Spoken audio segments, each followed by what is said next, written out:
Alam mo ba na ang paborito mong kinilaw, kahit mukhang luto na, ay may mga hidden dangers na hindi mo alam? Tara, tignan natin kung safe na nga ba talaga ang raw fish. Drench fresh translucent fish in citrus and its flesh will turn opaque and firm within minutes. We call it cooking with acid. Pero habang nagbabago ang texture, madalas yung pinakamalupit na banta sa dagat ay nananatiling buhay. Long before Spanish ships arrived in the Philippines, coastal communities were already mastering this technique.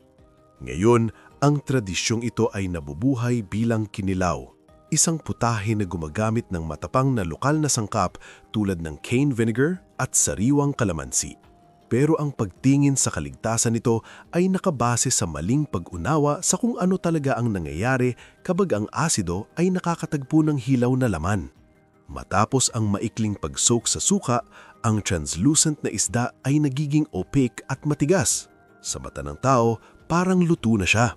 Pero ang chemical denaturation na walang init ay binubuksan lang ang protein strands. Hindi ito kapareho ng sterilization na nagwawasak ng bakterya at parasites.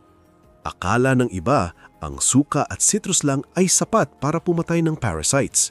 Pero ang mga anisakis nematodes at marine flukes, mga parasitic organisms, ay matibay at kayang mabuhay sa matagal na exposure sa asido at hindi sila napapatay ng mga kitchen acids.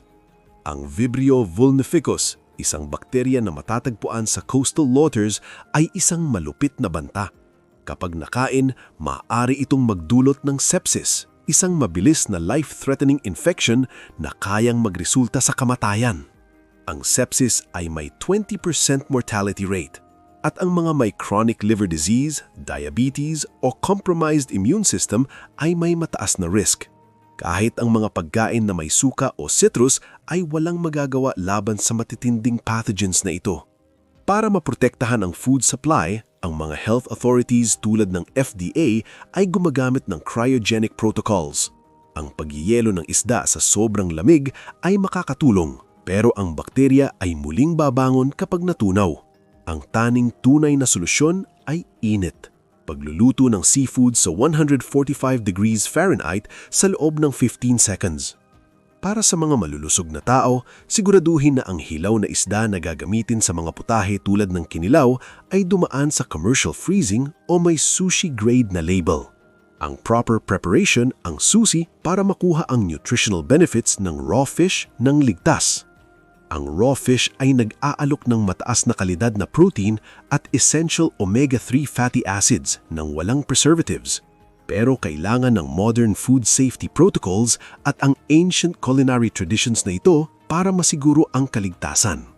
So, next time magkinilaw ka, siguraduhin na secure ang fish na gagamitin mo. Thank you for watching Carl Preza.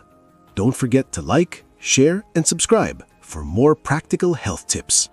Stay informed, stay healthy.